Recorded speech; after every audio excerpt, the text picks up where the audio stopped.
تعلق بھی بنتا ہے۔ الیکشن ایکٹ جو ہے اس کے تحت الیکشن کمیشن آف پاکستان جو گوشوارے اثاثے جمع کروائے جاتے ہیں الیکشن کمیشن آف پاکستان میں، ان کے 120 دن کے اندر اندر ان کی چھان بین کرتا ہے، اور اس کے اندر کوئی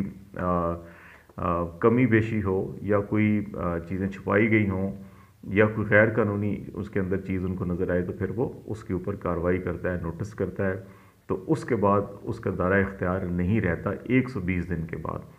اب یہ جو معاملہ دیکھا جائے تو اس میں اب 2018-19 کا کویسچن اٹھایا گیا ہے الیکشن ایکٹ کے تحت۔ یہ الیکشن کمیشن آف پاکستان اس کو سن ہی نہیں سکتا تھا یا کارروائی نہیں کر سکتا تھا۔ یہ ایک بنیادی نقطہ ہے جو الیکشن نے اگر عمران خان کے خلاف فیصلہ دیا تو اس نقطے کے اوپر بھی چیلنج کیا جا سکتا ہے۔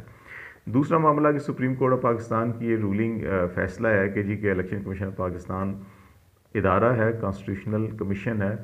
یہ عدالت نہیں ہے، تو اس لیے جو پی ڈی ایم کی طرف سے یہ جو خواہش تھی کہ ان کو تاحیات نائل قرار دیا جائے، صادق اور امین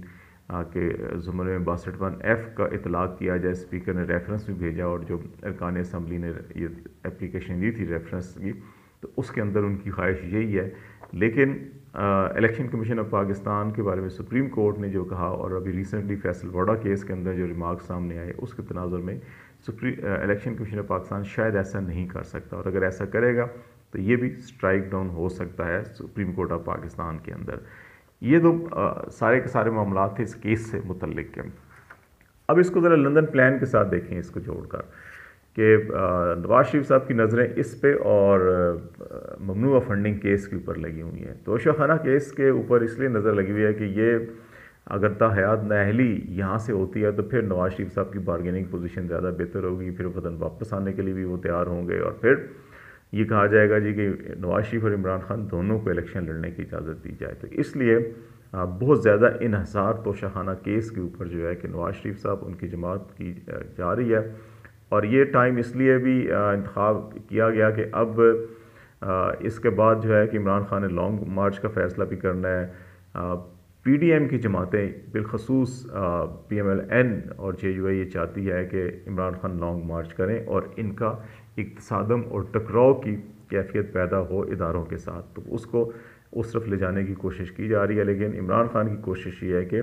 تصادم ٹکراؤ کے بغیر ہی معاملات کو طے کر لیا جائے اور کوئی الیکشن کی ڈیٹ کر لی جائے۔ اب اس ضمن میں کچھ پیش رفت بھی ہوئی ہے، اس پیش رفت کی نتیجے میں اس وقت حکومت دباؤ میں ہے، اور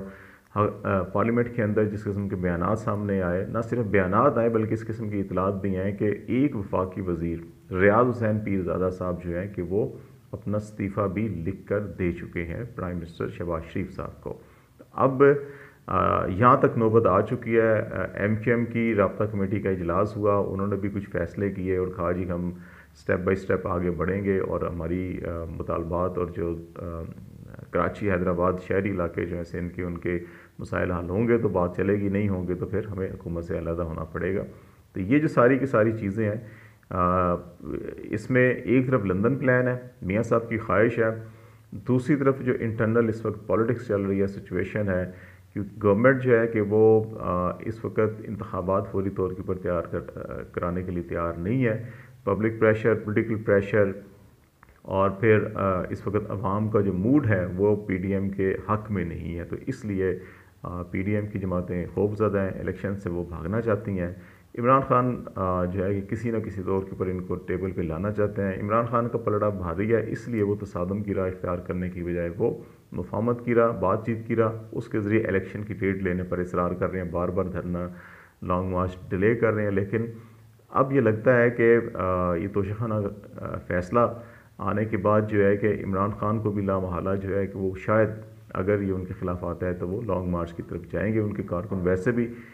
تیار ہیں احتجاج کے لیے، تو لیٹس سی 2 بجے کے بعد کیا ہوتا ہے، الیکشن کمیشن کیا کرتا ہے، اور اس کے بعد پی ڈی ایم کی جماعتیں بھی آج سپہر کو اسلام آباد میں بھی اجلاس کر رہی ہیں ساری صورتحال کے ساتھ۔ ان کو بھی توقع ہے کہ وہ ان کے حق میں فیصلہ آئے گا اور اس کا لائے عمل بنائیں گے، اور اگر ان کے امیدوں کے برعکس ہوا تو یقینی طور کے اوپر وہ عمران خان کو ایک لاڈلا قرار دیں گے، اور پھر اس کے بعد اپنی وہی بیانیہ کے الیکشن وقت پر ہوں گے۔ پی ڈی ایم جو ہے کہ وہ آئین کے تحت جو الیکشن کروائے گی اور وہ اگلے سال اگست ستمبر اکتوبر میں ہی ہوں گے. لیٹس سی 2 بجے کیا ہوتا ہے اور اس کے بعد کیا چیزیں آتی ہیں. خالد جمیل کو اجازت دیجیے. اللہ حافظ.